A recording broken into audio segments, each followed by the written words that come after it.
Welcome everybody. Welcome back to Beyond the Trailer Park. And yes, we finally hit episode number 200. And before we delve into all the fun stuff we have planned with our guest Bill Ludlow tonight, bit of house cleaning. First of all, I have no clue if this is even going over air, and this is what I need help with. As you know, Google Hangouts disappeared. So, dumbass over here had to try to learn new software, thinking that it would be fairly easy. Yeah, I needed more time than 2 weeks, that's why we didn't have a show. So, hopefully, I have gotten everything configured correctly and this is going live. But just in case, I'm hopefully also recording this so I can always upload it later. But let us know how the sound is. Let us know of any lags, any technical things that go wrong. We look live. I'm on the YouTube page. Okay, awesome. I did test this out. Poor Sam and Renee had to deal with my goofiness of testing it, but I only did it with one other person. So this is the first time I've done it with a full panel, and hopefully our theme song went out because I did figure out how to do that, but this is totally foreign to me. I am not tech savvy. I suffer severely from lifus interruptus, so I get called down to work at the most inopportune times. So I've had to try to cram learning all this stuff into 2 weeks. Well, it ended up being 4. I've tested a few different software programs out, and so far this one seems more intuitive, which for me is a big thing.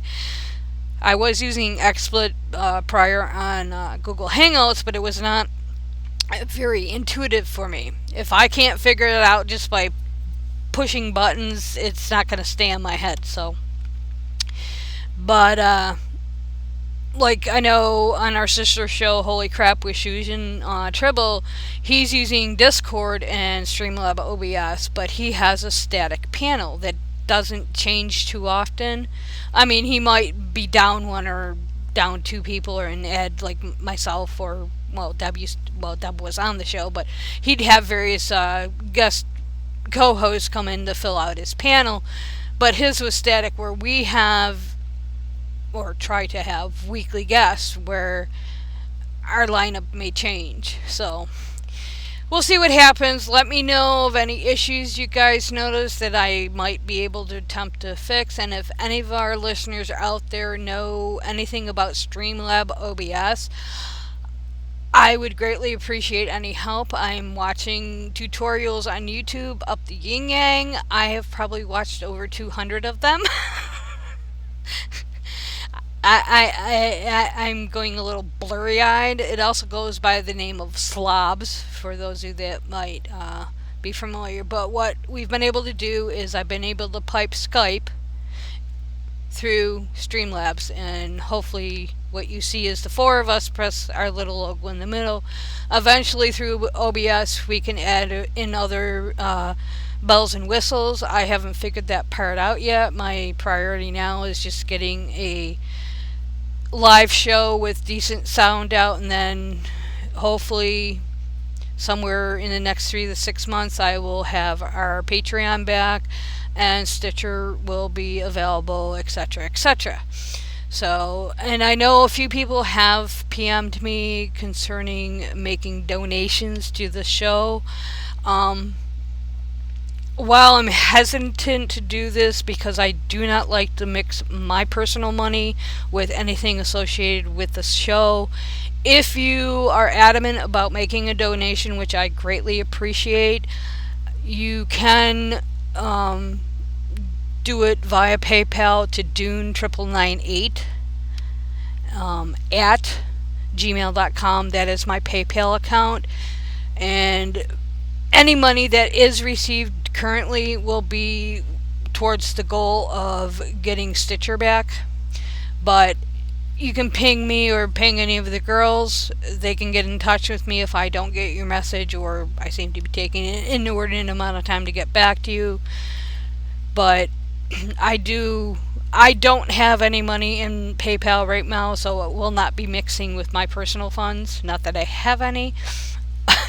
So, but there's that option there. So, especially with settings for volume, please let me know how they are, because volume and visual, because everything's set to my standards, and because I am legally blind and my apraxia, I have to have my volumes and my visual set totally wonky compared to what other people would have. So let me know how that goes. Again, you can ping any of the girls. You can leave me a message on YouTube, in the comments or whatever. Don't hesitate to contact me. I won't take it as an insult. So, If you want to make it even easier, listeners, you can just send me money in envelopes. It doesn't even need to be for the show, and I will just buy stuff with it, and that's perfect. You guys can just send me money. yeah, that would be wishful thinking, but no, seriously, if you do want to donate to this show, and of course Sam and when Morgan comes back from her hiatus, will be very well aware of what money we get and where it's going. And speaking of Morgan, regretfully, she is suffering from lifus interruptus, big time, and things are a little rocky for her, so she had to take some time off. So tonight I brought in Bridget Fitch to fill in, because I like to have, a couple people around me. And for our 200 episode, I'm really excited to have Bill Ludlow with us. And as Bill, shoot me if I get this wrong. Arizona Natural Museum of History. Arizona Museum of Natural History. Oh, Yeah. I got a little backwards. Um, Well, I'm an independent researcher. I volunteer at the museum, but I do other stuff around here, paleontology wise, in Arizona too. So. well, that's what I want to kind of start with. Is just who the hell are you? How did you get into this shit? No, and it's not shit. And it's not. Evolution is not the stupidest religion there is in the history of mankind, and Bill knows where that's coming from. Right. Oh my god, Paid for by our tax dollars. yeah. Oh yes, I forgot about that. Paid for by our tax dollars. But I met Bill, oh god, probably 2.5, 3 years ago through a mutual group that we are in. Well, one of the mutual groups we are in. And Bill was on our show about a year and a half ago, maybe 2 years ago. Basically, we had talked about then was Mary Schweitzer and Mark Armitage from CSUN. But I have watched Bill, his channel on YouTube, which is creationsciencefiction.com is his website, and then he has a YouTube channel. He's really grown, and what I really, really enjoy about Bill's videos that he puts out is not only are they short, about 20 minutes. I listen to some that are 2 hours, which can get a little draining, but they're not only debunking his adversary, but they're also educational. Like the whole thing with recently you did one about the closed clams on Mount Everest. And as I was telling Renee before the show, I was like, yeah, dumbass doesn't, and this is coming, you're coming through noisy, Renee. I still think it's Bill because Renee's muted. No. I was playing. Somebody said I was playing, so I'm just checking to make sure that my mic is the only thing on, and that my headset microphone is not on. It seems to be still doubling. You're breaking up a little bit, but as I said earlier, that could be from me because I am on Wi-Fi. I'm not on a direct line. So, but I know Renee has a Roomba and it's really loud. But noise is gone. But yeah, your videos are short and they're to the point and they're educational. I mean, because like I learned about, I knew about the closed clams, but I didn't know the entire story. And we like the basic thing is this is was against Kent Hovind, and basically he believes that Mount Everest was not formed until after the flood or during the flood, either way. Um, so, and people don't realize Mount Everest is still growing. It's plate tectonics. It used to be the seafloor, and he just, but like you explained different things about the clams that most people might not realize, and I thought that was kind of cool. And then you have like um, a bunch of other videos which we'll get into later. But how did you get interested in paleontology? And I know you do some evolution stuff too.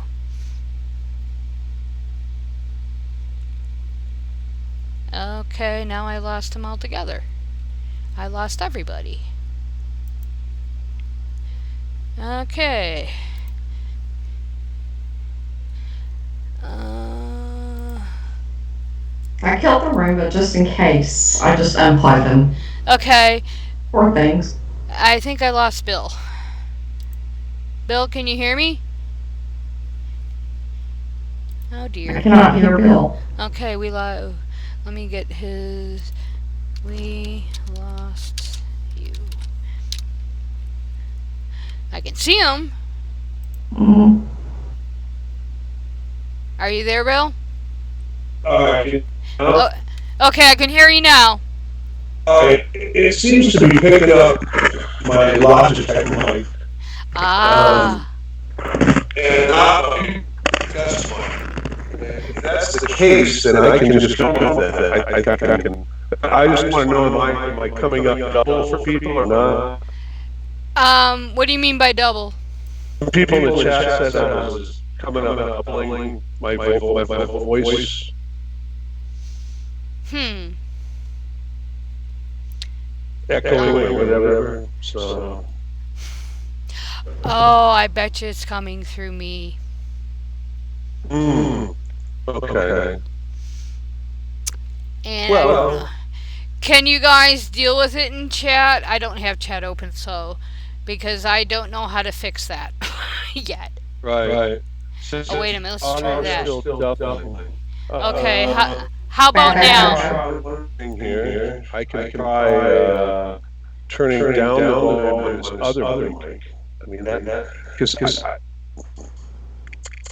let's see.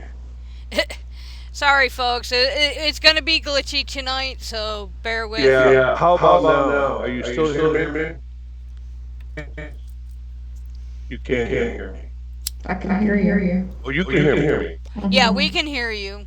I appear to have just disappeared from the video feed. Yeah, and so is Renee. Oh, there you are. Okay, I'm gonna have to monitor that. So that's probably from my end. Because what I did is I turned down my desk mic and I'm just using my headset mic now. Yeah. So if they can.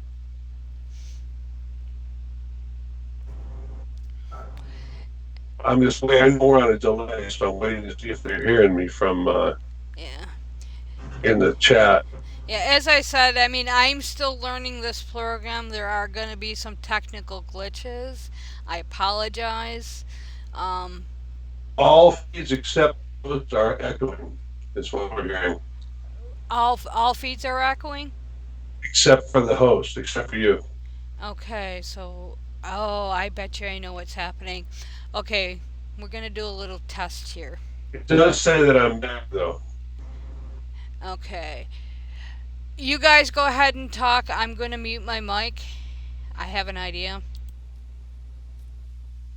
Well, let me answer your question, which Okay. was, how did I get into paleontology?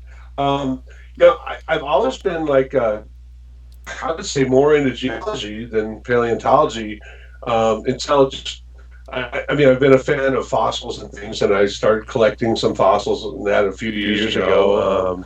But I was more of a student of human origins than paleontology in general. I've followed that for 30 years, since college. But I stumbled on some tracks up on the Mogollon Rim here in Arizona about 100 miles from where I live about 5 years ago, and turned out to be one of the largest concentrated track sites in the state of Arizona, southwest area, of that age, of Permian age, in the Coconino Sandstone.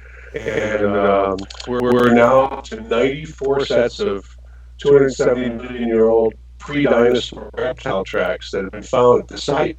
And so that really got me really interested, got me to where I joined the Southwest Paleontological Society and started pursuing it more, studying it more than just um, as an interest. I mean, it became a big interest, let's say. So that got involved in it. As I got involved with the Southwest Paleo Society, um, they're connected with the Arizona Museum of Natural History. And I guess it was people like Kent Hovind and others out there that are teaching all this crap about evolution and that, and then seeing the need at the museum for teaching evolution, especially to children that come in on field trips, and them looking for volunteers is when I started to volunteer at the museum. So I was inspired by the young Earth creationists to try to get out there and reach as many people as I can and teach them the real facts instead of what they learn off of Ken Hovind DVDs or whatever. Honestly, I don't run into that many people at the museum that are influenced by that. So, which is a good thing. Well, yeah, and that's the thing. I mean, I vaguely remember in the last week or so where um,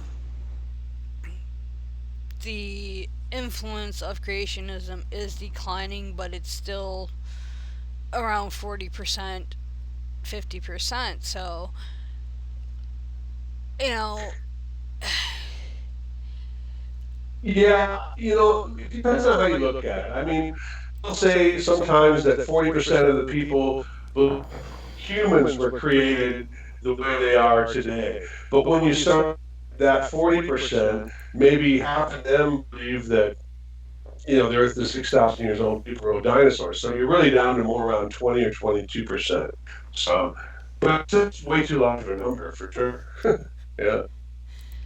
so now, do you primarily do presentations for children, or did you also do for adults? Do you do them together, separately? I mean, Well, it depends time of year, especially like in this time of year. And we're actually kind of in our slow season right now. It's just started. It's still summer here. People aren't going out so much because of the heat here in Arizona. But let's say January through the end of April is time, and that is when we get the majority of large groups of students. I mean, it's not unusual to have 4 to 5 children come through the museum on a given day. And when they come through is between 10 a.m. and 1 p.m. because that's the time that's going to work for the schools. So by concentrating and your volunteer time to the time that the students are going to be there. We reach a lot of kids that way, and we've been doing this for a couple of years. I've personally talked to around 10,000 children at the museum there in the last couple of years. I can guarantee more than what Ken Hovind has talked to Dinosaur Adventureland in person in the last couple of years. So again, it's making a difference. Not only do I do this myself, I worked with the museum because we have no permanent human origins. It is basically we set up a table, 6 7 table there with skulls and artifacts that go from about 3.5 million years ago to present, and with the museum and helping train other people. So we have representation now 5 to 6 days a week. Museum open 6 days a week. So almost all the time during the peak time of the day, especially when the children are there field trips, we have that covered. So yeah. oops. Sorry about that. This switching between screens is a little difficult. And then I'm I've like, lost the other two people here. I see them. Well, I'm looking at. I see them on the on our screen, but when I just see the S for Skype when I look at the. yeah, Sam and Renee, are you there? Yeah, we're Yeah. here. Okay, we can I still just hear don't see it you. on the video feed. Okay. Okay. Yeah, I have a feeling it might be using more resources. Yeah, it's saying my CPU is almost at 50%, so I'll have to look that up later. So yeah, as I said, there's going to be a lot of kinks in this video until I get OBS figured out. It's like, We prefer yeah, recording it for later, though, so we'll have that for later. yeah. So My computer's about 6 or 7 years old, and I think I only have like four. I don't know what it is, gigabytes of RAM or whatever on this thing. It's an all-in-one Lenovo touchscreen, whatever. But I'm not able to use OBS and do it live like that. It eats too much memory for me. I've tried to use OBS along with it. I can run it by itself, but as soon as I start to run other programs, it takes up too much. So Mm. well, it when really is a memory hog. when So I got this computer, I purposely got 16 megs of RAM. I purposely bought it with the what it's configured to be able to do podcasts and to be able to live stream and stuff like that. Not that I'm like any of the bigger names in YouTube, and not that I plan on becoming one like that. But I wanted a better because my old computer, which I use as a quote TV, um, is 10 years old.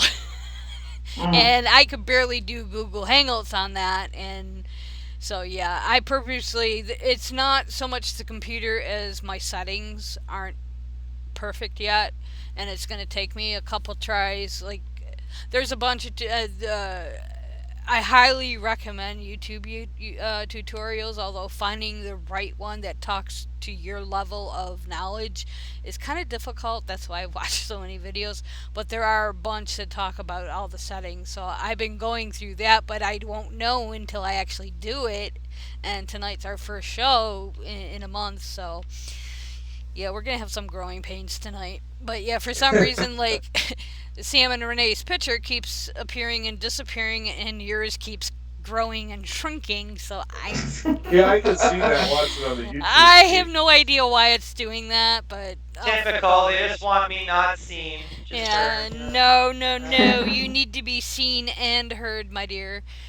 But you guys got any questions for Bill concerning the museum? Well, how did you get started in doing that? Well, again, I got involved first with the Southwest Paleo Society, which is associated with the museum, and by attending monthly meetings and just involved there on the dinosaur digs and things. And one day, the curator of education, well, actually, she was the and she's now the curator of education. She came to the Southwest meeting one night and said, "Hey, we got this event coming up, and the person that does our human origins uh, can make it. I was looking for somebody to do that, and I raised my hand. I said, "Oh my God, that's my favorite, you know." And so I talked to her. We talked and stuff, and sure enough, I volunteered for the event. It just became a regular thing. I mean, they needed somebody, the person that had been doing it, just didn't have the time, and I ended up kind of taking over that role with the museum, not only of doing it myself, but helping train others, which is important. I mean, I was the only one doing it when I first, so I was doing it 3 days a week, and now I'm down. Usually I'm only there 1 day a week this time of year. Now, in the time when we get much busier with the students, I coordinate with other people that volunteer to make sure that we're covered all the time.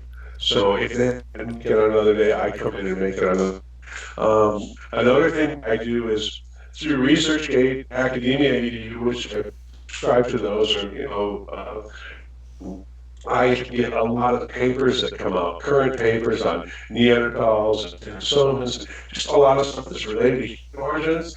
So I pass that information along to the people that volunteer, and we discuss that in our free time, even and stuff sometimes. So, just to make sure they're up on the latest.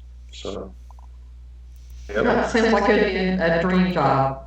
It really is, and it's all volunteer work at this point. I got Yeah. time, got paid for doing something. But, they are looking at doing something that they used to do more, and that is outreach from the local schools. I would love to be involved in that. I think we're at the point now to where we have coverage pretty much every week to where it's free up. It's just, there's just that's something where the schools actually pay for it, and we go out and do it. We go into the schools, and you don't make a lot of money. You cover your expenses, but that's the point. The point is that children don't get a lot of information on origins in public school. Even when you touch on in biology class and things like that, they don't learn about um, the actual evidence that we do have, let's say from the last 3 or 4 million to present, which is huge. So that's what I'm looking forward to doing with the museum, if we can do that. We're also looking at putting in permanent display of on human origin, something that would be there all the time. Now, when I started there, we had 5 skulls, and that was it. Some outdated card had information on the skulls.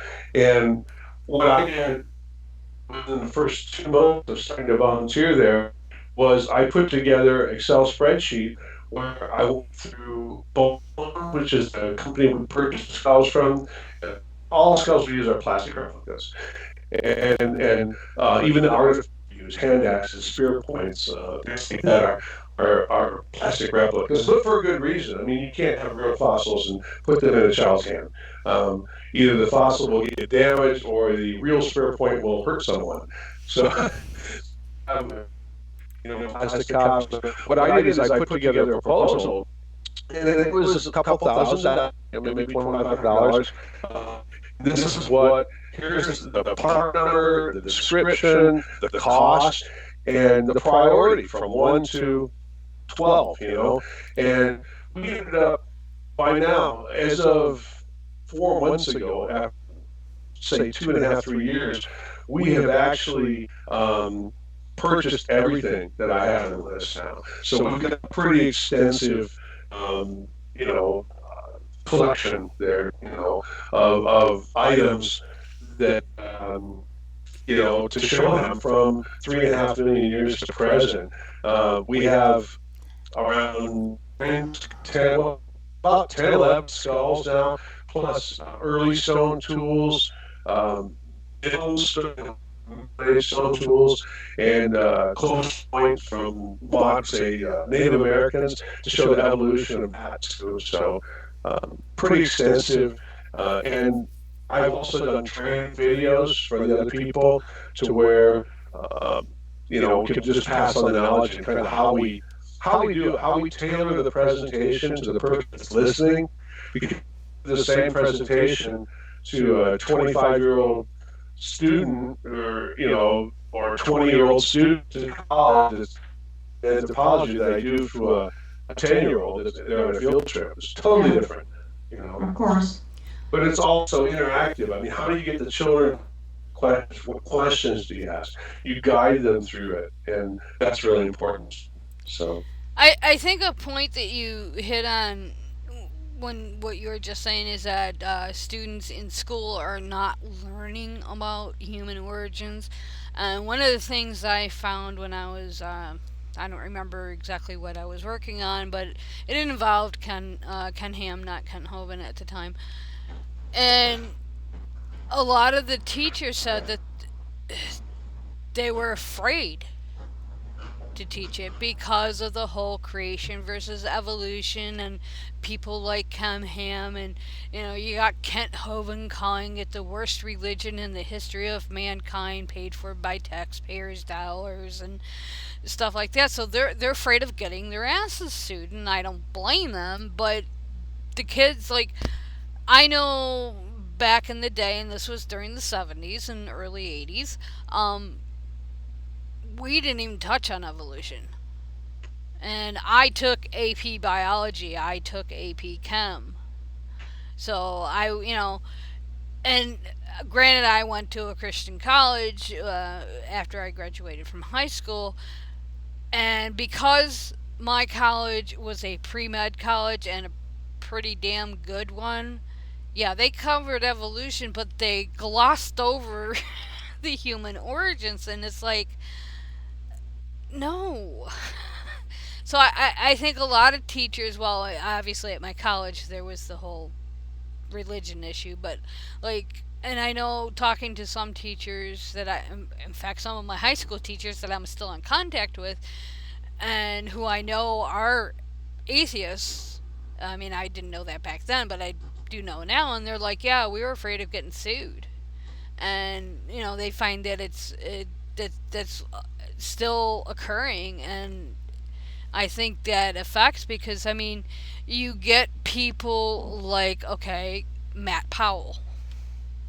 I mean, I Right. mean, They're not afraid of Matt Powell. They're not afraid of Ken Hovind. They're afraid of Harris. yeah, I know what you mean. Yeah, you got people like Matt Powell out there. Oof, I mean, he was, from my understanding, and if I'm wrong, someone please correct me. He was homeschooled, wasn't even taught this stuff, and he has some of the most asinine ideas, like coke is satanic, or not coke, the stuff you snort. He's from not too far from where I grew up. I grew up in Durant, Michigan. He's from Durant. Durant, when I grew up, was known for ex drive-in theater out in the middle of the country and farmland. Yeah. That was it. I mean, and the people that lived right there, judges, everybody would go sitting in the field out behind there watching the X-rated movies. The locals are without the set. But that was before he was born, so Yeah. his parents probably did it though. Yeah. It's just as hard because, like, I don't do a lot of discussion concerning evolution because I know enough to get myself into a really deep hole, and then I gotta, like, dig through reams of research. I'm more into the alt med stuff, but, like, we have a mutual adversary in Kent Hovind, while your interest is more the evolution creation debate. Mine was when he hooked up with Mary Toko, who was a locally prominent anti-vaxxer in Michigan, and right from the get-go, my feeling towards that was that Hovind was going to bleed her dry monetarily. Now, she's never made that insinuation publicly, but that's just my feeling. He left before that could happen. Yeah, I do think that might be. He turned tail and ran. Yeah, I don't even think Police they're. escort. Yeah. Oh, yes. But that was my interest because he also peddles B17.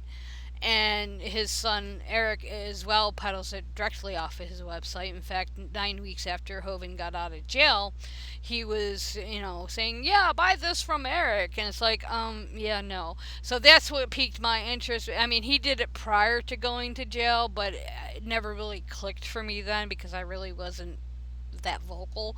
Where are you at? You're in Michigan? No, I'm actually in Pennsylvania, but I'm originally from Buffalo. But I lived in Detroit for like 2 years. That was a disaster. Oh, sorry. Yeah, it was not a good time for Detroit. Not that there has been lately, but yeah, what piqued my interest in Hovind, besides his attaching to Mary Toko, was that he peddles to B17, and what a lot of people don't realize is that the issue of B17, apricot seeds for those that aren't familiar, or Laetrile as it's also called, although they're chemically a little bit different. My mother was part of the original 1982 study from Sloan Kettering on whether Laetrile B17 did anything for cancer, which they determined at that time that it did not, and it still does not. So yeah, when I hear people say, "Oh, B17 will cure your cancer," it's like, no, the fuck it won't. So yeah, when he started doing that shit, I got interested, and then um, then I met Robert Beatty through another podcast, and I had him on about the tax bullshit for Hovind and his sovereign citizen stuff, and then I joined the one Hovind group that you and I are both part of, and I watch you and Frank and Bill and stuff, and watch your responses to some of the idiots in that group, and it's just like I'm blown away by your knowledge.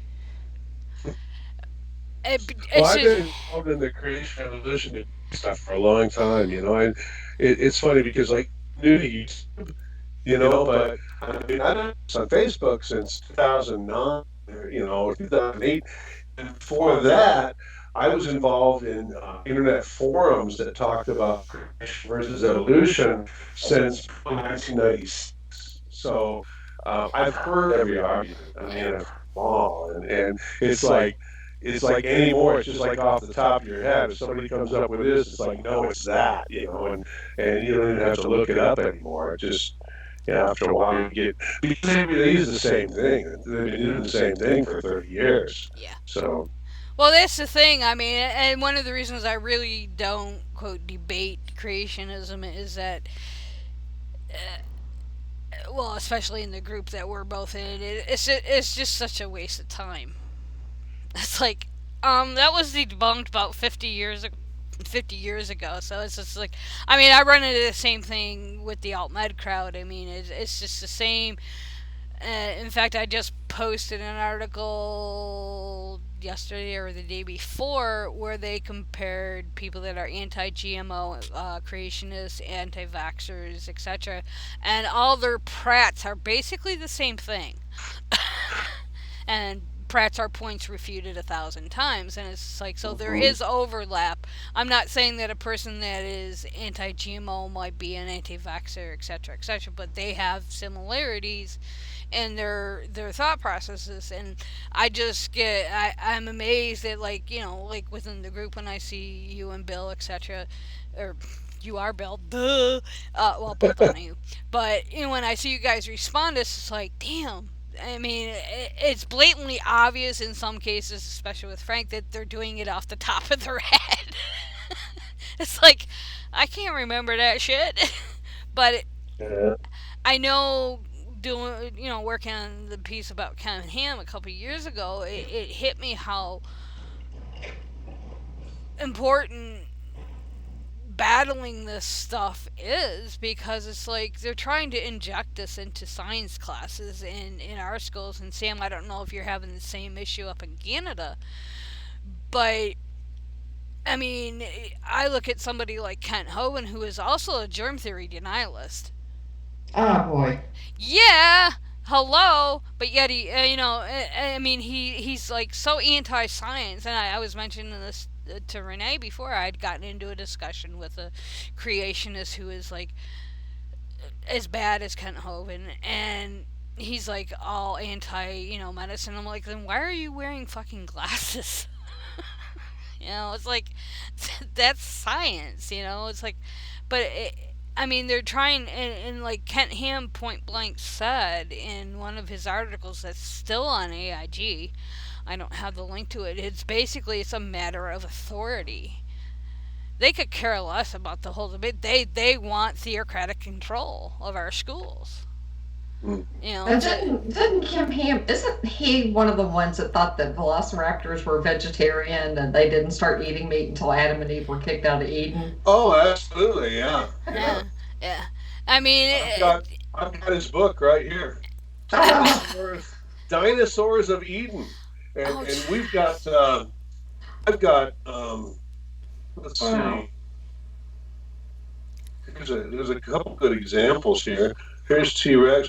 There's I think we've got examples of let me see. Okay, there they are nibbling on fruit and vegetation. Yeah, we've got yeah, carnivores or whatever. They're just nibbling on fruit there. Yeah, I keep this handy anytime I have a discussion. Dinosaurs of Eden is a great book. literally shows people riding dinosaurs. So I always make the joke. I mean, I must say every single day that young Earth creationists believe the Earth is 6,000 years old and people rode dinosaurs, and they get mad. We don't teach that. Well, yes, you do. Yes, you You know, do. and Kent Owen has slides of the Ica stones with people riding dinosaurs. He uses them in all his presentations. So when he talks about existing with dinosaurs, Ken Ham has written a book where he has people riding dinosaurs. I mean, yeah, you do. So I make it a point to. Well, I was very much so raised with that as a kid because I was raised very Pentecostal Christianity, and they had the whole like, oh, here's dinosaurs and how it fits in. And I would always ask like, where's the pictures or the skeletons or something of the T Rex with just molars instead of their mouth, and they would always get mad at me for asking that. Yeah, every now and then I will get people at the museum who I had a pretty fun story where just a couple of weeks ago I had a woman that came in and she was probably close to 70. I say she was around 70 years old. She's probably 70. Really nice woman. I mean, literally ushered probably 8, 9 years old, herded them up to the table there to talk to me. And we listened to my presentation, asked if they had any questions. The kids were very polite and everything else. And she looks at me and she goes, their parents don't believe in dinosaurs. I said, what? She goes, Grandma is bringing them to the museum today to show them all the stuff that they don't get. I mean, she literally was telling me that the children's parents didn't believe that dinosaurs even existed. And she was sneaking them out to the museum to show them the Natural History Museum, to show them the dinosaurs. And we giggled about it, and off she went. So it was funny. that I mean, it's funny, but that's fucking sad. Sad too. It's like, wow. I mean, even when I was a believer and I was raised, fundamentalist, and I converted in college to Pentecostal, and then I deconverted after college. Long story, and y'all have heard it before, anyways. Um, I never. I always had questions about the whole Noah's Ark thing and the creation. In fact, I remember for my AP English class in high school, I wrote a paper on creationism versus evolution. And in the course of the research for it, I mean, this was like my whole class. So this was a 40-page paper. This wasn't like a 10-page paper. And even my teacher at the time when I handed it in, and my mom could have killed me because I had my wisdom teeth pulled in the process of typing this up. And every time I hit a key, it was the old style typewriters, the ones that click, click, click, click. Um, it would echo in my head because I was encoding for my wisdom teeth. So my mom ended up having to type this.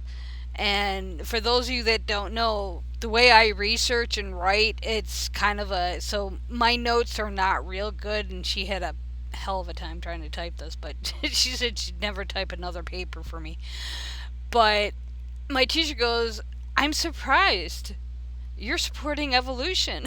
I was like, well, I kind of was sort of a creationist when I started this, but by the end of it, I could not, in any way, shape, or form, support a creationist view or the view of the flood, other than a local flood, uh, ever occurring.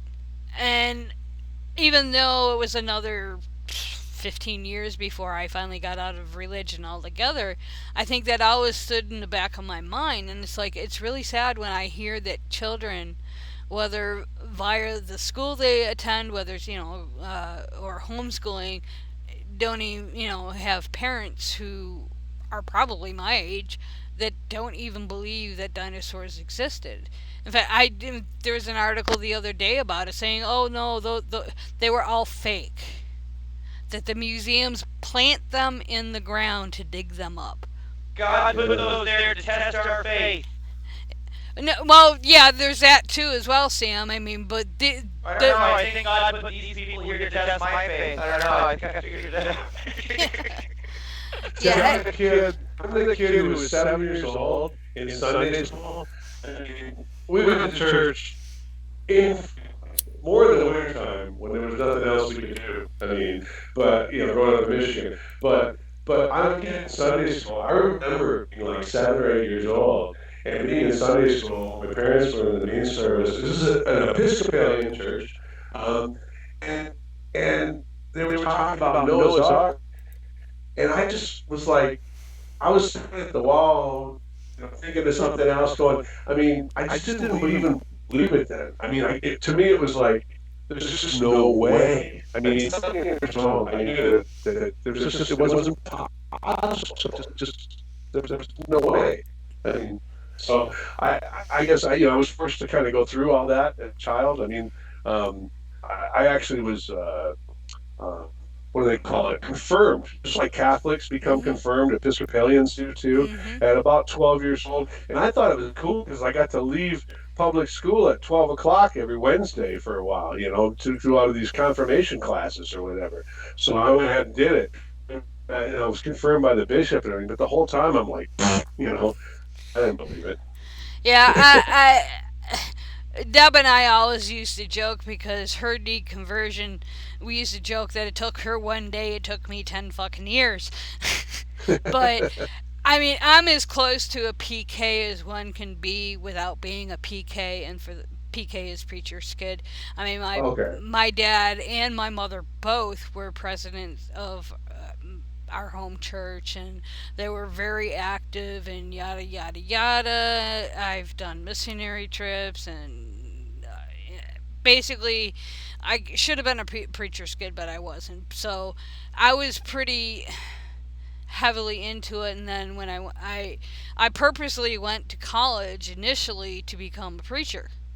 I went for Bible and theology, and I was going to go on to seminary, and then I somehow got mixed up in charismatic and Pentecostal, and then converted to that, and then somewhere along the line I really started to question, and then I got out. But it took me forever because this was all pre-internet. I had bulletin boards.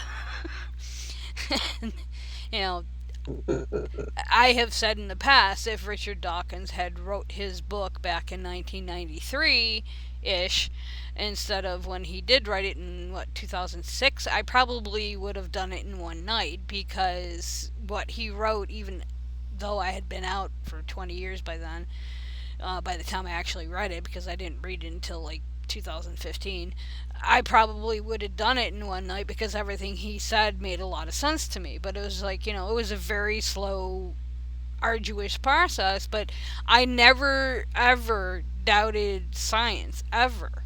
I mean, I don't remember where I had any inkling that dinosaurs didn't exist. I mean, I remember we had this old set of, they weren't really encyclopedias, but it was this old set. It was probably from like the 1930s. I mean, this is how old it is. Worldcraft, your child book? Well, I had the Worldcraft, but this was like, they were really thick. They were like Britannica, but they weren't Britannica. Okay. World history or something or other, and I would sit there for hours and just read this stuff about Pompeii. I mean, Pompeii is one of my biggest. I love watching documentaries about Pompeii, even though I've probably seen every single one of them. Some of them I know by heart. I mean, National Geographic. My grandfather, who I never met, my dad's dad, started collecting National Geographic when he was a child. Okay, so we had the originals, issue number 1 from National. I would sit down in the basement because that's where my dad stored them. Well, the older ones. And I mean, we had a bookcase, 3-tiered bookcase, just filled with National Geographics. Our upstairs in our family room, we had a huge bookcase that had National Geographic in it. And I would sit for hours in the basement in a pile of clothes, because it was by the laundry, and just read National Geographic.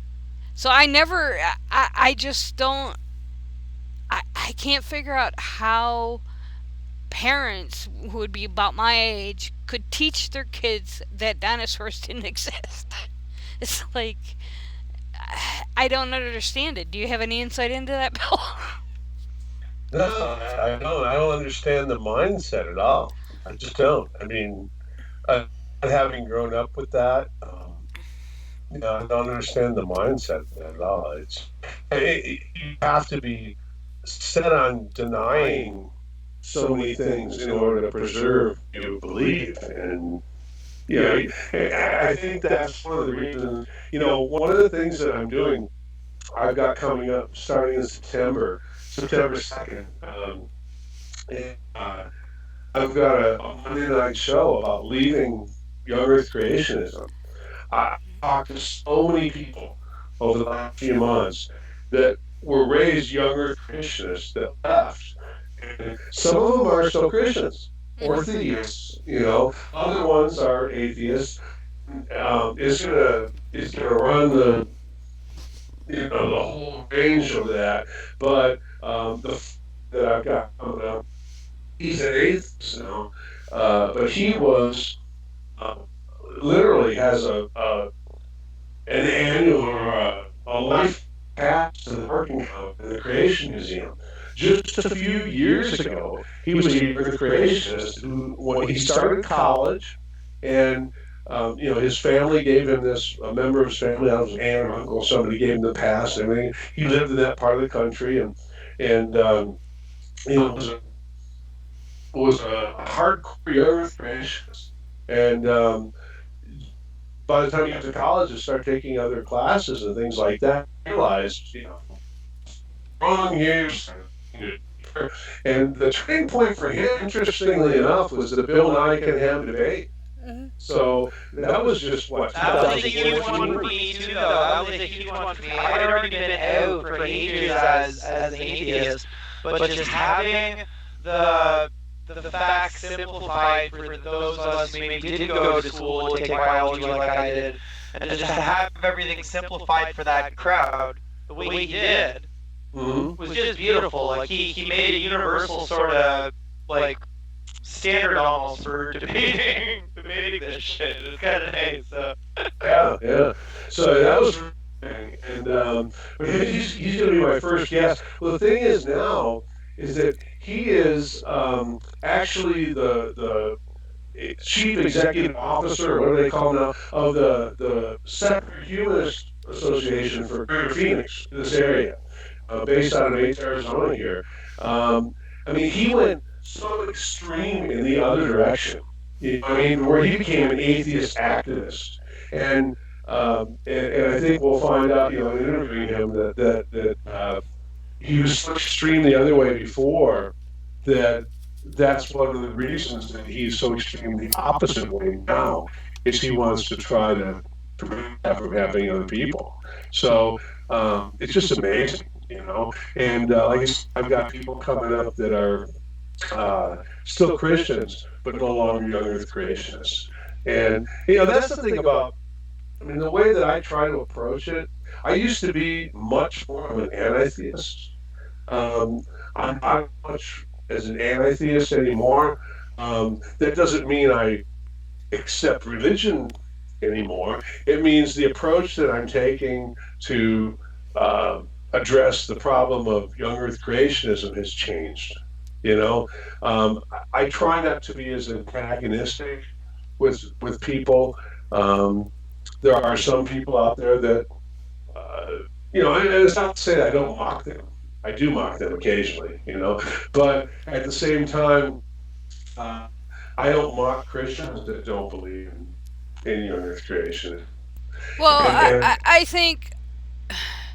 Well, I still am an anti-theist, and I can be vitriolic at times depending on the circumstances. I think what kind of has helped me, and we've talked about Mary Schweitzer before, is that she is a theist. She is a Christian, but she is not a young Earth creationist. And I can't remember, but I think you were part of the discussion that was on the Great Debate, yeah, I where was. she said that it really upsets her when creationists, especially young Earth creationists, take her research and twist it so badly. And Mm-hmm. I have every paper she has written concerning soft tissue in dinosaur fossils. Um, in fact, I'm working on a piece, I have been for about a year, but reading scientific papers of that magnitude can be very daunting, um, and mind numbing in the sense that I have apraxia, so it takes a while for the words to make any sense to me. But, I listen to people like, Ken Ham, Kent Hovind, Dave Rivas, whole gamut. You got a bunch of them on that you've responded to on your YouTube channel, and it's like Georgia Prudhomme is one of the worst in my opinion, especially Yeah, especially since Prudhomme has a PhD in what, molecular biology. I mean, right. from a legitimate college or university. So it's really disgusting to me when I see people take something, uh, like Schweitzer's work and just totally, like, basically mock the shit out of it. I mean, Andrew Snelling's another example. He is a legitimate geologist, and correct, Was. or was, yeah.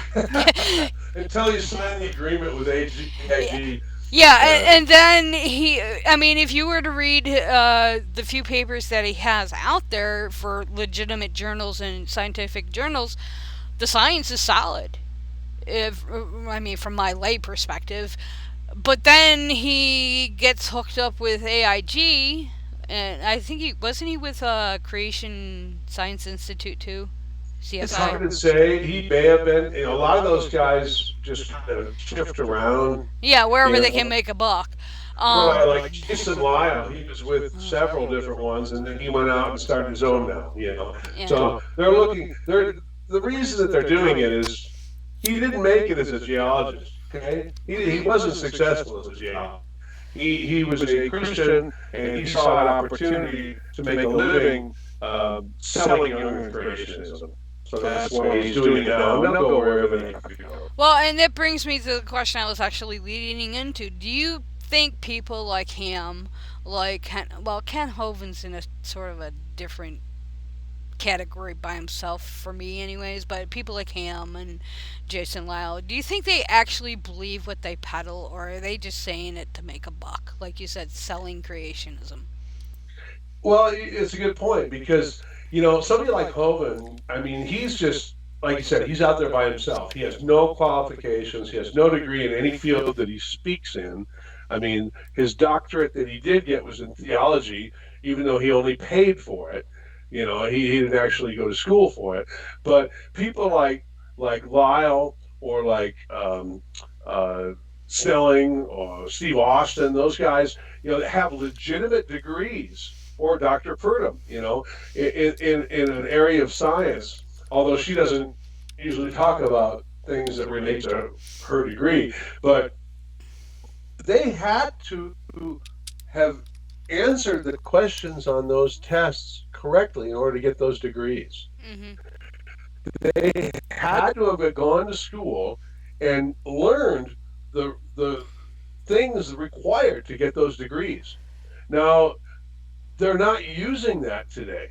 Mm-hmm. They have cast that aside and signed an agreement with the company they've gone to work for that says anything that contradicts the scriptural record as literally described in the Bible must be ignored basically in order for them to do what they do. So um, you know it's almost more deceptive than something like Hope who just really doesn't have a clue.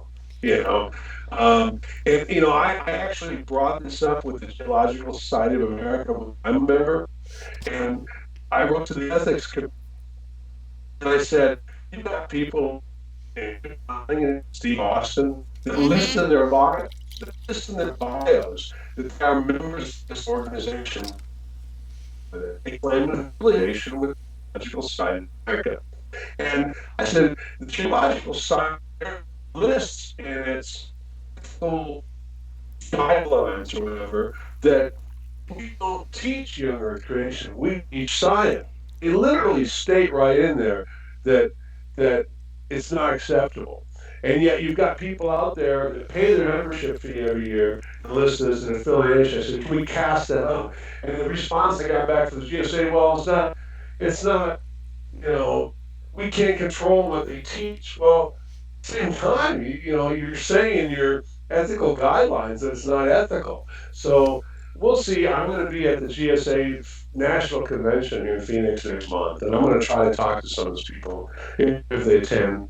I have the names of the people I've corresponded with to see if we can do something about that, because it really bothers me that these, I call them a former geologist, because they're no longer geologists if they've signed an agreement with Answers in Genesis, um, claim an affiliation with an organization that specifically states that what they see is wrong, and they're doing it to bolster their reputation in the scientific community when they haven't done.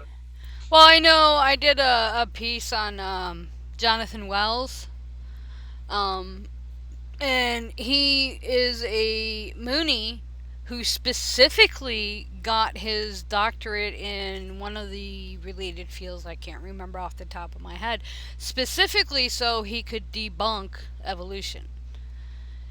And on the command of Sung Young Moon.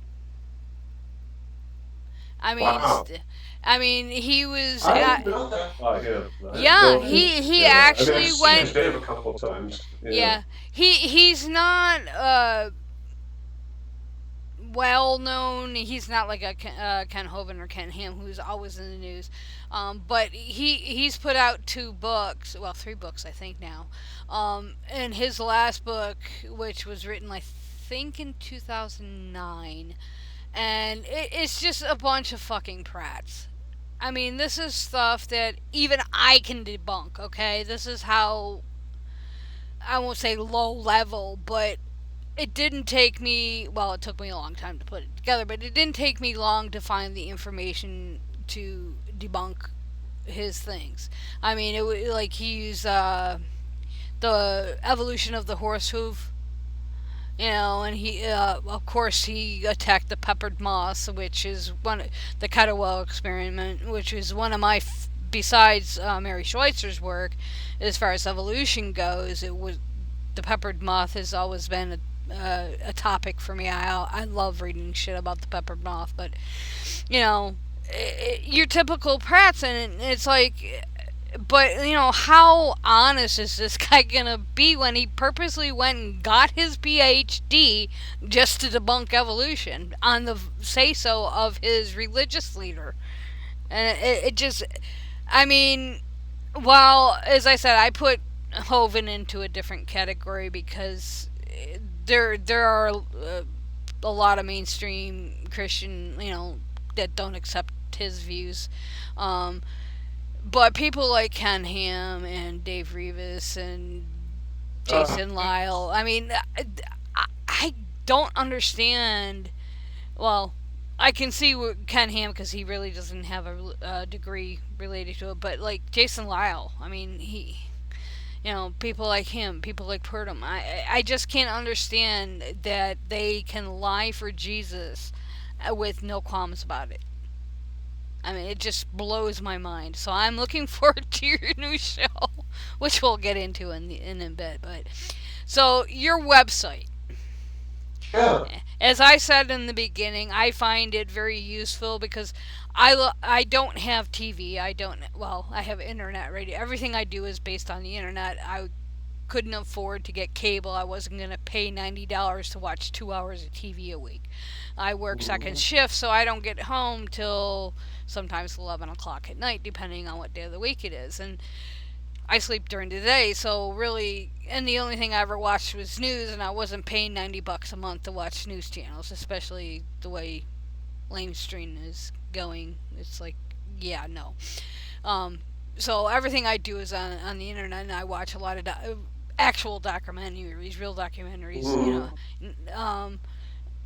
and I like watching content creators on YouTube, you being one of them, and Paulogia and Vice Rhino, Logic, the whole gamut. Cirrus, I can't even name a lot. I watch too many. But one thing that I said, as I said in the beginning, that really I like about yours specifically is that they're short and sweet and to the point. Right. Not saying Right. that the logic in them aren't short and sweet and to the point, because theirs are really highly educational, but you can tell that you work at the you volunteer at the museum, that you deal with children because you know, Well, you, yeah, you try to present it in a way that everyone can understand, yet still have the facts, I mean, pertinent information. Um, and notice, what I did about 2 months, almost between 2 and 3 months ago now, I totally revised my website. And I teamed up and I asked their permission in advance with Paul Anson's, uh, Tony Reed. Tony Reed has the most amazing videos out yes. there. Jackson Lee, who also, Jackson goes into some of the longer stuff, but I don't really use a lot of the longer stuff. But like you said, I'm looking for that are 10 minutes or less that cover a topic and cover it top to bottom, but in a way that everyone can understand. Hmm. I've done some of those. Tony Reed has done many of those. Paul G has done those, and Jackson Wheat. So I looked at those and I said, "You guys, do you mind if I feature you on my website? I'm not going to take your videos and put them anywhere else. I'm going to put links to your videos. But what I'm going to do is I'm going to do a page where we have about 60 now, I think, topics of and whatever it is that creationists are saying. You can go to that, find it in alphabetical order on my website, and it's going to take either something that I've written, someone else has written a short article, or an article on it, or it's going to take you to a video by one of the people I mentioned, and you're within 10 minutes you're going to have the answer you need to Hmm. refute that.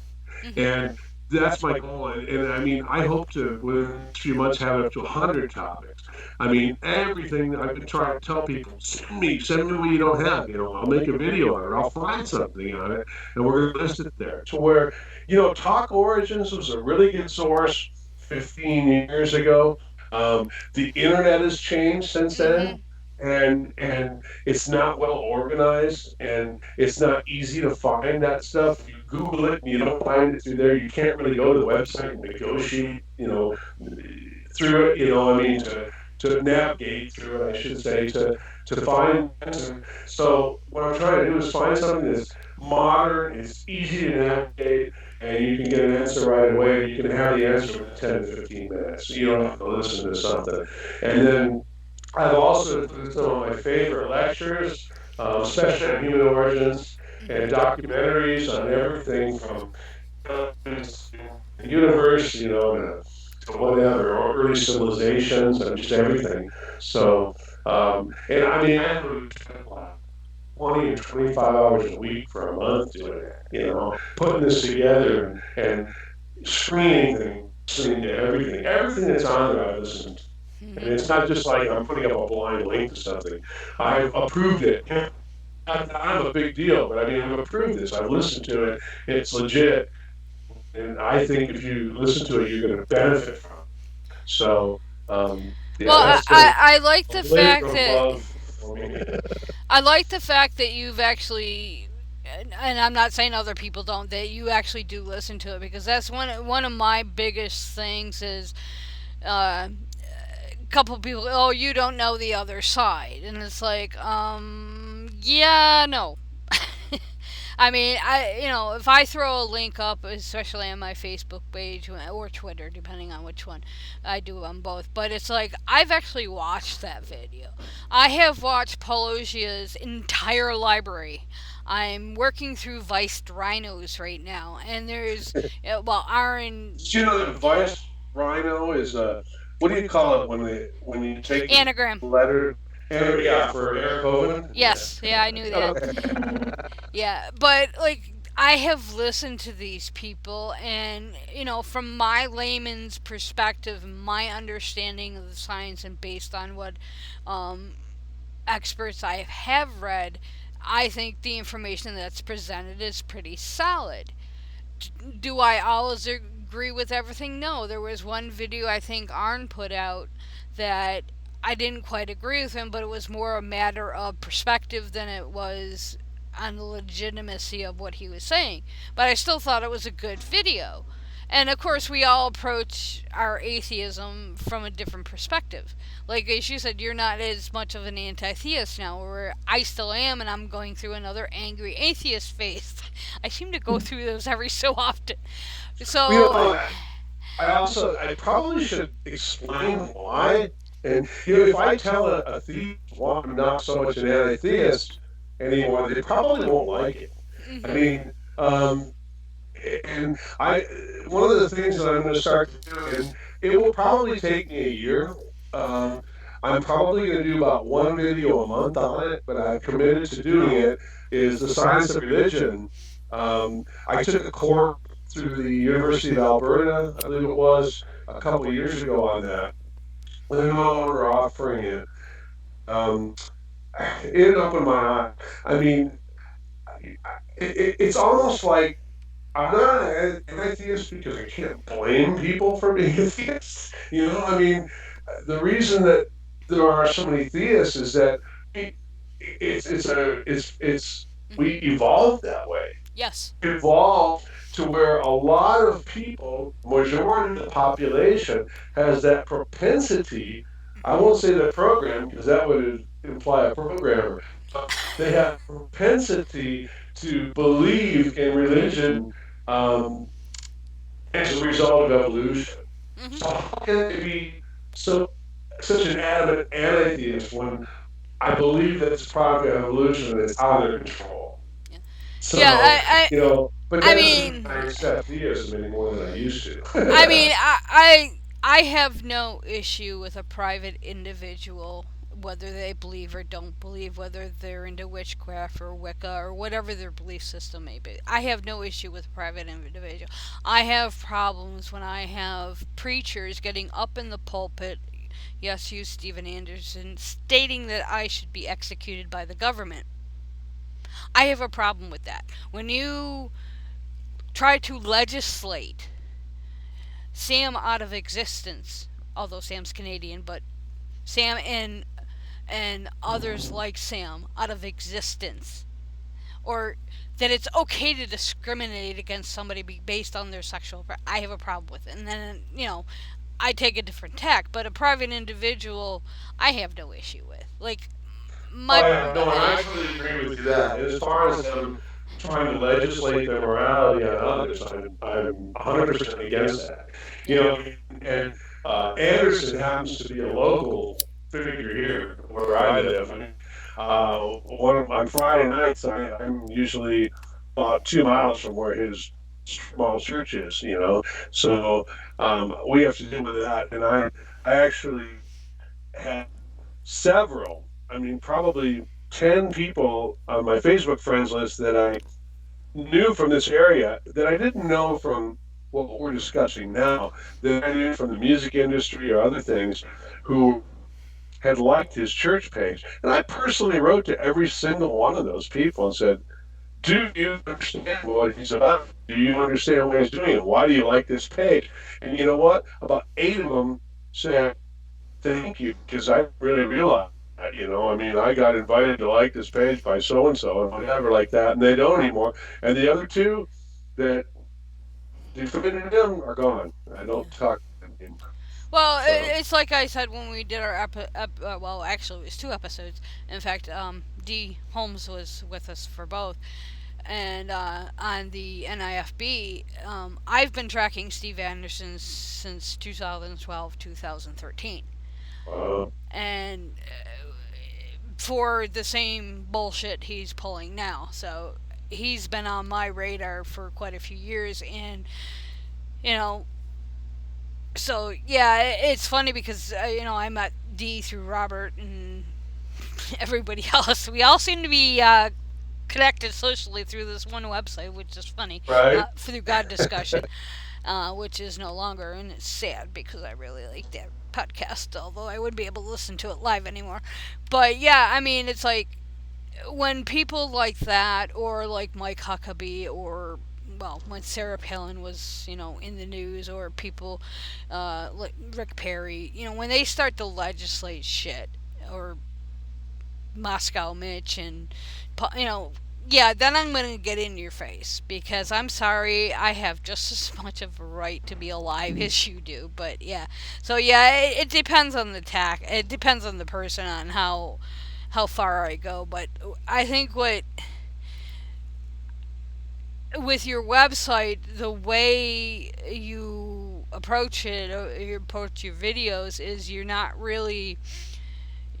attacking the person, you're attacking what they present, their ideology. Like, we mentioned Georgia Purdom, that was your last video that's showing on my page. I know you have a couple other. I think my favorite That's the one. last one. I think my Yeah. favorite though has to be the pterodactyl sighting in Texas, and I do highly And recommend. I didn't attack the guy at all personally. Yeah. I never said No, anything no, you about never stuff. said it, but it's just like, yeah, no, okay, and the fact that I mean, to me, who I have vision problems, so the fact that he's wearing sunglasses inside tells me he probably has glaucoma. Um, there are other eye issues that would cause, but what I like about you is that you do a wide gamut, but you do focus on Kent Hovind, whereas Paulo Gio focuses on Ken Ham, and Logic and Vice Rhino, they kind of do a mix, but um, new one for, I think it's, I want to say Vice Rhinos. I may get this wrong. He has been focusing on Dave Rivas, who is another creationist nut job. Um, I haven't checked out his channel that often. They should. Yeah, Dave Reeves, Reeves. yeah, he's one of my. I mean, I don't know. I shouldn't say hate. I don't hate anyone, right? But I mean, oh my God. He's so well polished, his videos and everything else, but he's just comes across as so fake and rehearsed Mm-hmm.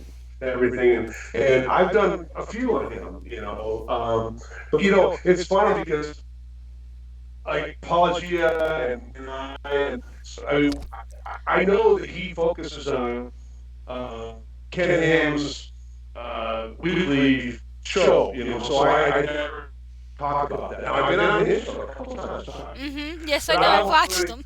yeah, but I won't do anything my own on that, because that's his territory. So it's funny, we do work together on some of that, and I'm not gonna.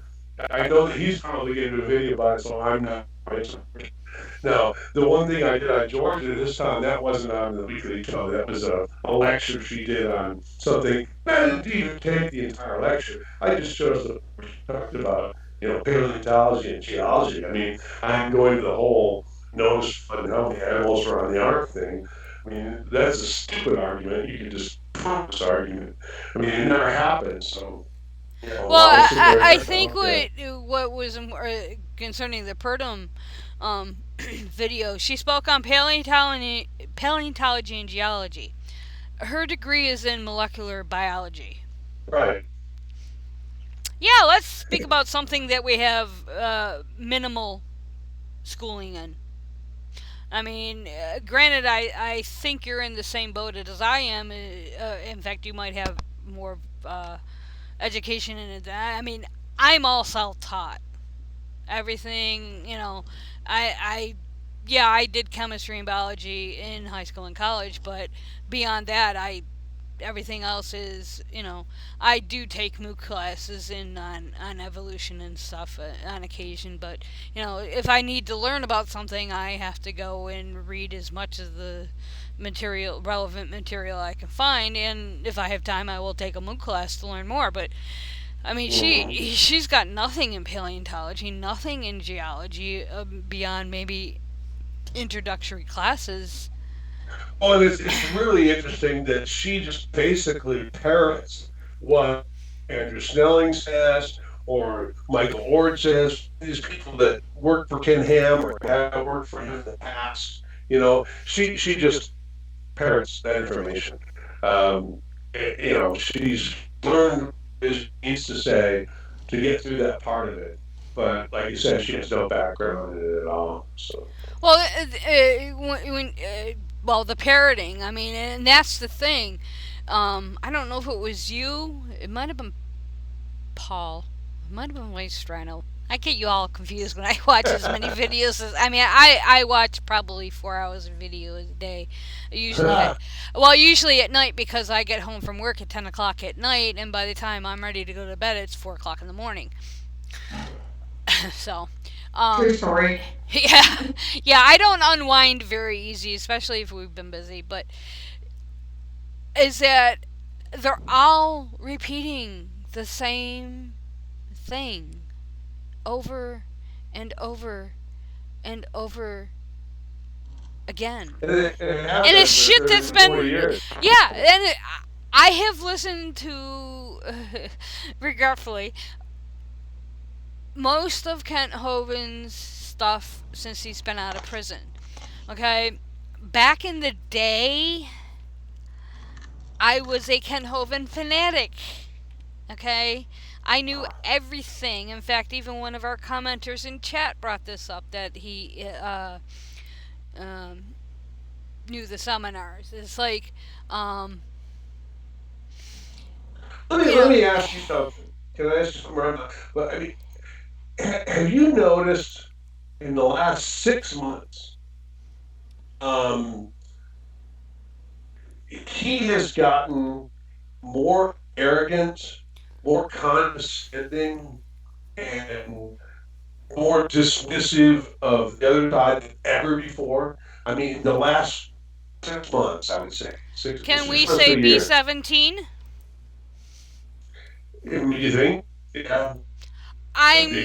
I'm 99.5% kind of sure. I have a feeling if he is still taking the B17, which he was taking, because if you remember, he had a growth on his throat, Yeah, yeah. and it's still there. It doesn't look like from the videos I have seen, not that you can tell a whole hell from a video because of the lighting, it doesn't seem to have gotten any bigger, but he also had that growth on his face right here, like right above, the edge of your lip, and he said he was taking B17 for that. So if he's still taking the B17, I would not. I mean, I'd have to double check to make sure.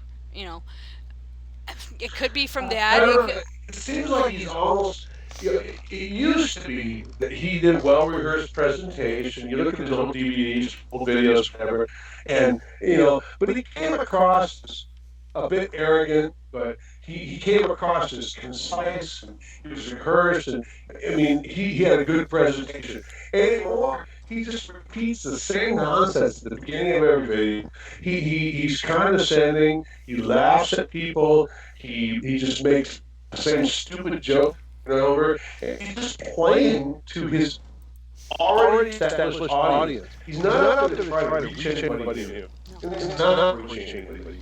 Yeah, And I a couple agree. videos recently where I say I believe he's the more people are watching him to watch as a train wreck or as a spectacle than they are Yeah, I to agree with your assessment there, 100%. I want to address something that was mentioned in chat, if I can pull up the right screen.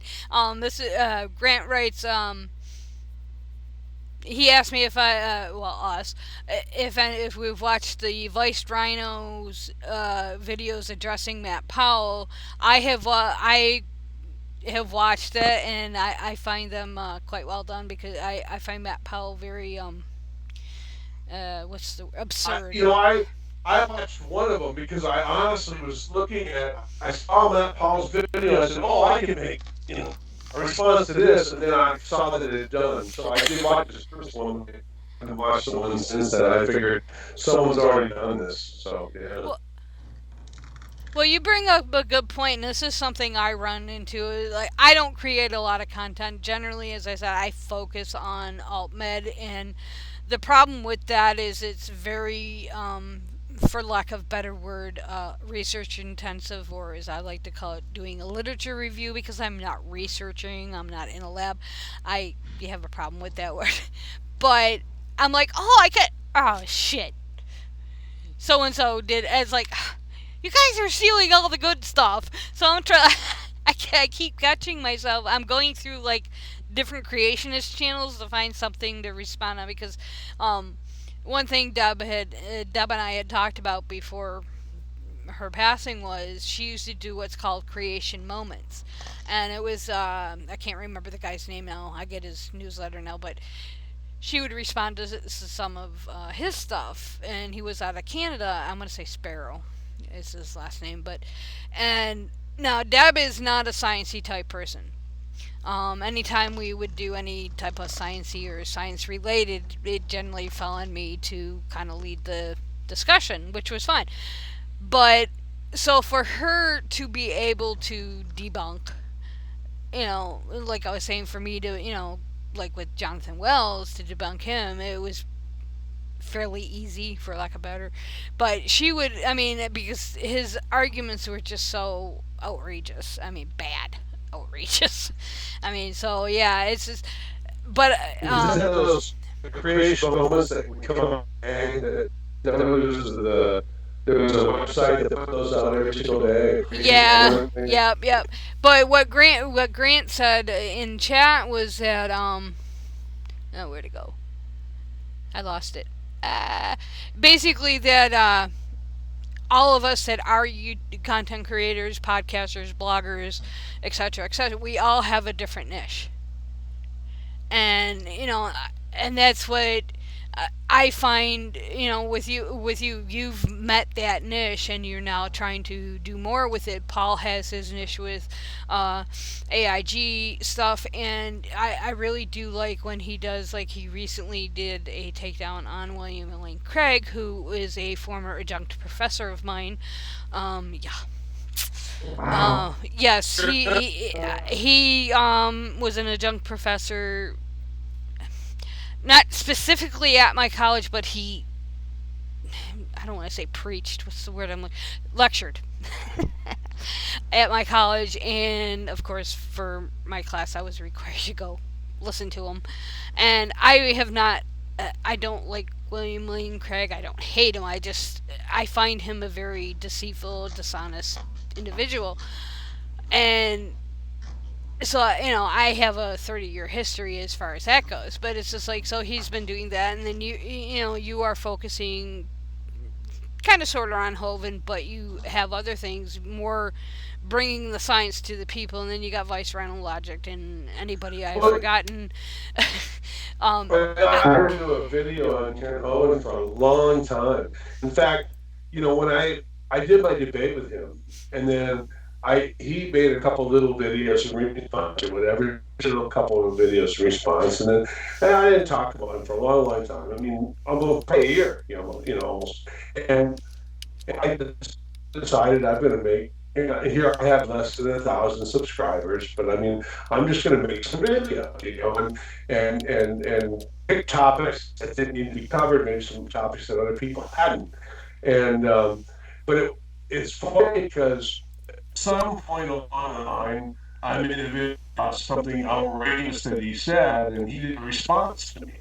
And I mean, he gave me like a 15-minute commercial right in the middle of his,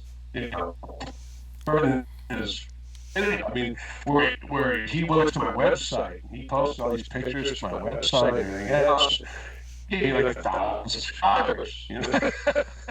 That's why I think that there's a lot of people that are watching his videos who aren't there to watch him not believing what he says. They're there for the train wreck because, bam, I get subscribers in a couple of weeks on that. And that tells you that there are watching his videos for that value, that primary thing, and because they came over and subscribed to me, and that's what I found out about it from his channel. So well, yeah, also, I let's happen say to. Grant had he was talking about the B-17 about Eric Hovind, and I think it was about 3 or 4 years ago, 3 years ago. What he got was it the UAA or somebody said Hovind, like he said to sit Eric Hovind the young. They sent him a cease and desist order, I think, for advertising B-17 computer. He removed some of the wording from his website. He still sells it, but he removed some of the wording from his website. Well, what he did is he had not only was was he selling B17, but he also was selling a book that promoted B17 as a cancer cure. You cannot That's it. you cannot do both. You can sell one or the other, but you cannot sell both together, as especially as a package deal as he was doing. And what's funny is it wasn't even 9 weeks after Hovind got out, senior got out of prison, he was promoting Eric's selling of B17.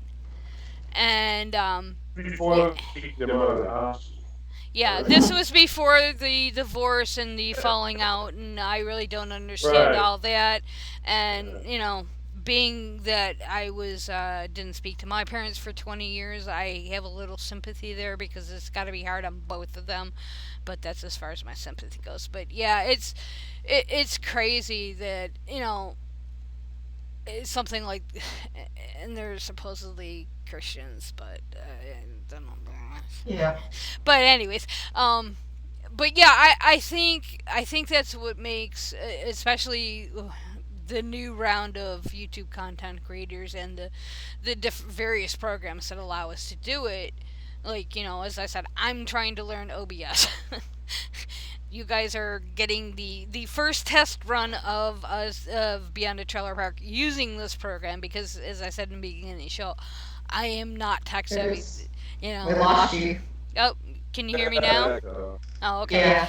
Yeah. I don't seem to be dropping too many frames, which is good, but I can't wait to see what this recording looks like. But yeah, I think we all feel it, and I think what really tickled my heart, so to speak, is to see your channel growing. It And has been lately. It's and actually growing about I 800 to 1,000 subscribers a month for the last 4 months. So, yeah. I mean, I know it sounds really odd, and I'm not being a fangirl here, but I just think it's really great because I really do. I think for someone that doesn't have a lot of time, but they want to know what's going on and what stupid people are saying, you know. But you make it educational, and I think a lot of that has to do with your position at the museum, and I just and I was going to bring this up, and I just thought of it again. So I'm going to insert this side note here. You had some, although you weren't there, some interesting visitors not too long ago to your museum. Oh, yeah. Yeah. I played a little video. Yeah. Yeah, you want to tell everybody? Dee Holmes, right? I Yes. was so mad because like Dee didn't get a hold of me. She knew that Eric was in town. Well, she didn't know he was at the museum, but he was at one of the local churches. But yeah, they showed up, and I believe it was on a Sunday that they showed up at the museum, and kind of make idiots of themselves. I mean, Eric. Um, Eric and I can't remember his name, Brian, somebody. Um, he's a local comedian or something, whatever he does. And he's a creationist too. They went to the museum. They filmed themselves. They went through the dinosaur part of it. You know what I mean? Then they went through some of the geology stuff. They ended up in the origin, which is the same room that I teach the origins that we all do when we volunteer there. And he basically went through the museum in the room and said, "Not true, not true, not true, not true, not true." I mean, like that, and so of course they had to mock that. I mean, it was kind of crazy. The the person at the front desk said they didn't think I was in there. So Eric knows who I am. He knows that I've challenged him on the Grand Canyon Mm-hmm. and wants to talk. But he's a great guy, and he's an older creationist, and he helped put together this book, Canyon, a monument to an ancient Earth. I met his wife when they came to Arizona to promote the book, and great guy. Talked to him all the time, but challenge Eric Cohen and Russ Miller to debate myself and Ken Wilgemuth, who's a Christian, on the Delta of the Grand Canyon. And Eric just won't respond. I mean, he blocked me on Facebook. He hasn't blocked me on Twitter yet. About once a week, he'll tweet it. He always tweets in the morning for me, like 10 a.m., which is 3 hours ahead of me. So it's like 8 a.m. here, and I don't usually get up until 10 or 11. So, but I'll tweet back, hey, John just thought. I've emailed him. I've emailed his secretary. Um, I've messaged on Facebook. I mean, I can see that they've read all this. I get return receipt. Never an answer. So I don't think he's up to do the debate. But yeah, that's I just want to interject. I'm aware that we're dropping frames and possibly dropping the stream. For those oh, that are, well, it's okay now. It's not great, but I've been watching my little monitor on the bottom, and I actually caught the kilobytes per second going down to zero. So Gosh. it is my end, and I know that's a setting that I have to fix. So, but hopefully, if the recording has worked properly, I'll if this is really bad, I'll be able to upload that. But it might take till tomorrow. So just wanted to throw that in there. But yeah, I find your we'll call it a debate um, between Eric Hoven and yourself concerning the Grand Canyon quite interesting. I would love to do it. In fact, there was a guy named what's the guy, Kevin Conover, who's out of San Diego, and I've done a whole bunch of videos on his Earth creationism course, his online course. He's friends with Eric, and I actually talked to this guy. Right back and forth on Facebook and everything. He's friends with Eric. He knows where we'll. So I'll set a debate. Okay, as soon as I put that out there, it's like also I'm getting response. What's going on? So he knows about it. And to be honest, I think Eric doesn't believes. I think I think he was thrust into the role of creationist and salesman and try to provide for his third. Hmm. And I don't know that he actually even believes in it. He's not as well his father. He repeats on things his father says. Oh, But I think if he were cornered live on the spot, because I was alive, and, people with faith will form us, if not even on the internet. I'm fired. I don't think he could. I don't think he would I be don't able to. And yeah, I don't think Eric would ever debate anybody live. Like you or Arn or um, anybody concerning creative because he knowed he would get his ass wiped for him. And like you said, he parrots um, his father from like 30 years ago. I mean, you could put their videos or their video, ones they put but back in. people know that. They've done that where they've taken Kent's presentation and Eric's presentation, and like it's literally word for word, almost exactly the same. Yeah. Even the really, really Yeah. bad jokes. Yeah. It's Yeah. like, oh, dude, get some original material because your father's just horrid. But yeah, so we're sort of kind of coming up on the end here, and I'm sorry, folks, that the audio has been really shitty. Hopefully, the next episode I'll be able to fix that. I hope I'll have to look at it, find out what I need to do. But and I'm pretty sure we'll have Bill back on again. But Bill, where can we find you? Well, oh my God. Um, the 29th of the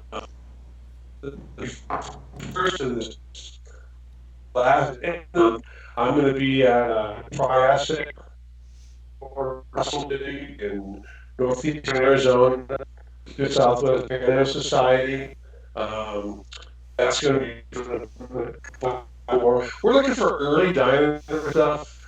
We just up stuff which is cool, but like big type amphibians, big stuff. So I got a big coming up there.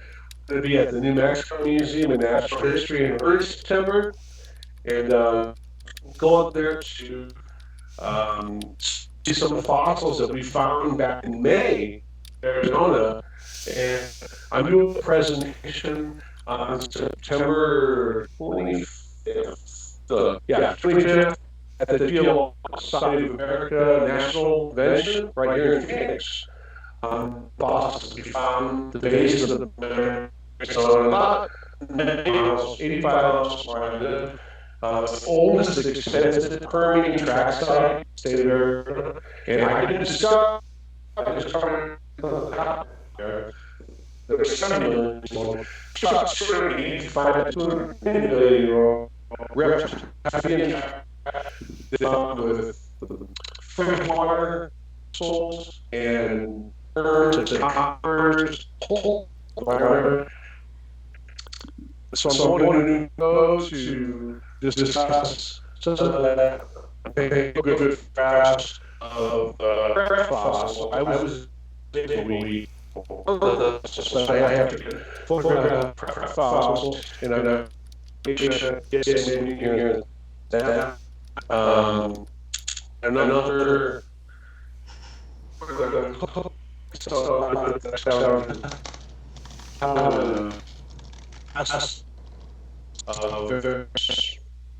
track pre-dinosaur stuff again. The end of September. So September for me, like every week, I got something going with paleo stuff. So it's really fun. And here in Arizona, we kind of sit out the summer. It's like nobody does anything. Yeah, we don't do anything in June, July, August. September comes around, and wham, we're out there in the field doing stuff again. Gets down to where it's below, 100 degrees. So, yeah. Yeah, I used to live in El Paso for a while, and it was like fucking April, and it's 114 degrees. I'm like, holy shit. So yeah, I understand that, but I do, I highly suggest people follow Bill on, uh, YouTube, and also his website Creation Science Fiction. I gotta remember to put the fiction. CreationScienceFiction.com. Yeah, I kept confusing it with another website called Creation Science, and I was like, no, this is not Bill's website. I'm like, what the fuck am I doing? Then I realized I left the fiction out. But yeah, the links will be in the show description, or you can contact one of us, or just type Bill Ludlow. It will pop up.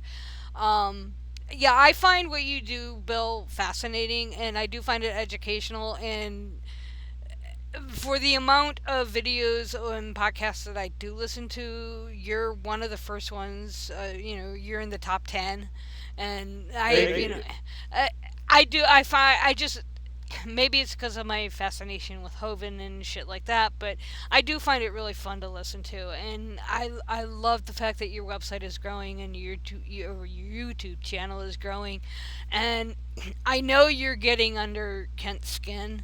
It's blatantly fucking obvious. I mean, come on, it's like you said, a 30-minute commercial on his own show about you. It's like, dude, who's getting in whose head?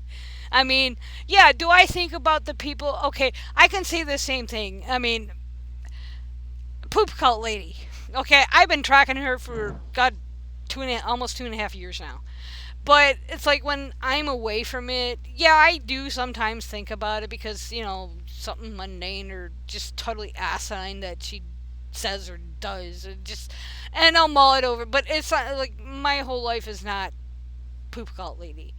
Okay, some people might think it is, but it's not. But and I think Kent is trying to flatter himself because with you and with especially with Arn. He challenged me to come to Dinosaur Adventure. Yes, and it's like, seriously, dude, you couldn't pay me enough. Here and do this and that. Well, I actually did. You know the kids from Standing for Truth, and have you seen their channel? Mm-hmm. I have not gone to his actual website. They made a little video calling me to respond to Ken's thing or whatever. They're basically, actually, a couple of them, I think, are homeschooled on Kent Hovind DVDs or videos, and they're their 20s, early 20s, and they made a video, call me chick, and I responded to them today, And gosh, I wish I had that in front right now. Maybe I do. Phone really quick. I gave them my response as far as if they want me to go and debate Kent Hovind, I have some requirements to do that because they want me to travel to Dinosaur Adventureland, which is 2,000 miles from my house. Oh my And goodness. yeah, and they're calling me because I said, okay, here we go. I can't just take Mr. Kent Hovind up on his offer without my terms.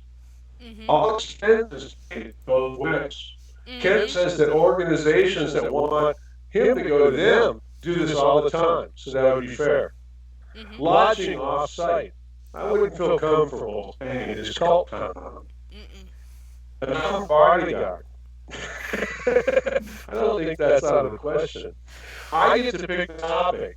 If I'm going to travel that far, I get to pick the topic. I get to go second because I went first last time. Okay, Mhm. so I want an impartial moderator. We both agree on equal time during the debate. Mhm. We have to start the topic. If we're discussing geology and he interrupts him with dogs always give birth to dogs, I win by default. The debate must be uploaded to his YouTube channel in entirety, no matter what happens. And the last thing, I want M&Ms. No, no brown ones. No brown ones. That's fair. That's my terms. If they'll come up with those terms, hey, so. I don't blame you, especially in the bodyguard. I would, if I was Yeah. in your position, I would not feel safe going down there. But that's just me. Not saying that Ken Hovind would do something, but as we all know, Oh, all but it is countries. rural Alabama. Well, yeah, That's there is scary. there is that, but you cannot control your minions. I mean, that's why people like Steven Anderson bother me. Well, his new FB bullshit bothers me because it's already. I mean, someone tried to attack Obama in Arizona back. I can't remember what year. I want to say 2012, based on because he had listened to Steven Anderson just prior to doing it. So you can't judge what your minions may do. So, To Renee. follow a lot of the stuff that Robert Beatty posts and things like that, you know that there have been several ex-cons and felons through Dinosaur Adventureland since he started. And one of his main supporters, main helpers that was doing all his videos and other things that is now in prison, several felony charges, won't be getting in prison anytime soon. Within the last couple of months. So, there are not the characters hanging there are not all the best type of people you want to Yeah. deal with. So, Yeah. And oops, wrong button. Miss Too many freaking buttons to hit, but I have to keep muting Sorry. myself. Where can we find you, my dear? You can send me a friend request on Facebook under Bridget Fitch. You can find me on blog at bridgetfitch2112.wordpress.com. And you can see me live on Saturday nights at midnight Eastern, 11 p.m. Central on Holy Crap the Blogcast. And Miss Sammy, can we find you anywhere? I'm right here. Yeah, regretfully, I still can't see you. I don't know. And everybody keeps growing and shrinking and growing and shrinking. And it's like, what am I doing wrong? But where can we find you, dear? Are you publicly doing anything yet? Nothing too interesting with this. Everything I do is kind of nerdy and has nothing to do with like human rights or making the world better at all. So I don't really bother trying to pimp it on here because it's kind of unrelated. But if I get anything good, I'll let you know. Well, your nerdiness, I think you are allowed to pimp that because even though I don't understand it, I do find it kind of interesting in my geeky sort of way. Nothing But wrong with nerdy. yeah, nothing wrong with nerdy. So when you're ready, you can. So. And the easiest way to find me is on Twitter, doing 9998. That connects to my blog, Holy. Oops. I almost said, holy crap, that's Holy not my crap. blog, that's Fusion's radio show. Havoc and Chaos. And I'm still posting diddling priests and bad shit they do. So I got a couple articles I'm working on. They're taking a little longer than I planned because, as I said earlier, reading scientific papers can be kind of a drag. I mean, interesting, but it's really dry reading and hard to do when you're at work as well. But and of course you can find me on Facebook under Beth A. Hambridge and on YouTube. But I haven't put anything out new. But if I can get this program working properly, I have a few ideas in my head. If other YouTube content creators don't beat me to it, because I really don't like repeating shit, but just because I feel like I'm stepping on toes. So with that said, Bill, thank you so much. Thank you. Hopefully the audio came out okay. As I said, any suggestions, anything you all in the listeners notice, please, don't hesitate to leave a message in the comments or ping me on Facebook. Um, you know, I will take any bit of advice I can get because I am not tech savvy. I will repeat that 1,000 times for at least the next 3 months. So our while I have Sam here and thinking of it, our next show is supposed to be September 7th, but somebody else is supposed to be up with you. So, do you two want to try to do a show that day? Renee, do you really want to waste our limited bonding time together on some? No, I'm joking. Well, it's only for a couple of hours. We Well, can do it together. Yeah. We'll get a bottle of bubbly or something. Make a day of it. Oh Yeah. God, that means I'm gonna have to get some beer or something. But Yeah. think about it. It popped into my head. And I knew I'd forget. If not, I'm still planning on a show, even if these two numbnuts are unavailable. I just got to find a strong enough guest that can deal with my babbling. Because sometimes I don't make sense. But our next show is on the 2nd. I don't know what it's going to be about yet. I have a few. I did not secure any guests because I didn't know where I was going with getting live stream back up. I didn't even know if it was going to be possible. So now that I know that, okay, it works, but not that great at the moment. So next show will be on the 2nd, and we're going to attempt our humanist creed, something we also haven't had in a long while. So with that, I know I have to do something. Oh yeah. With that, I'm going to mute my peoples here. No, I don't want to do that. Bill, Renee, and me. Whoops, I don't want to mute me yet. So with that, I bid you all good evening, and it's glad to be back. I just hope we get all the tech stuff out of the way. Links to Bill's information are in the show description and all that fun stuff. And real quick, Bill, is your itinerary for stuff you're doing on your website?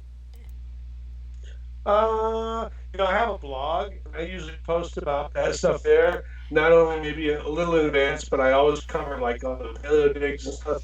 I go over it all on that. So Okay, awesome. Okay, with that, I'm going to attempt. Okay, my audio is coming over Renee's. That's really bizarre. I got a lot of figuring out to do.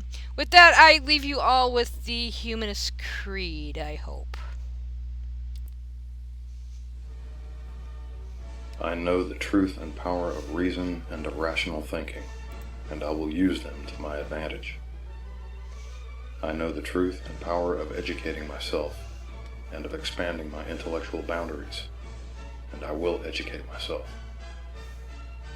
I know the truth and power of vanquishing ignorance, and I will do so whenever the opportunity presents itself.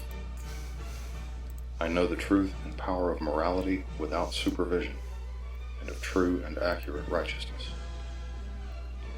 I know the truth and power of obliterating tyranny, be it intellectual, emotional, or philosophical, and will work toward that goal whenever and however possible.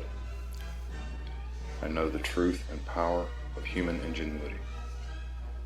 I know the truth and power of human compassion, and I will be mindful of the welfare of others. I know the truth and power of equality and fairness for all living things. I know the truth and power of the importance of our families, our friends, and our fellow men and women. I know the truth and power of human stewardship of our lands, our waters, and our skies, and I will try to act to preserve our environment.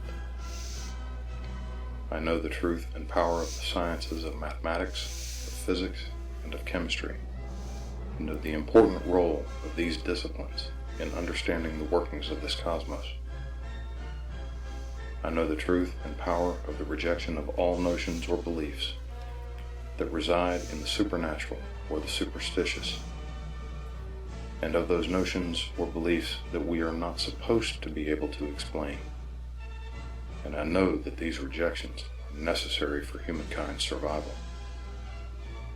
I am a human being with a free mind, liberated from irrational influence and from unreasonable dogma.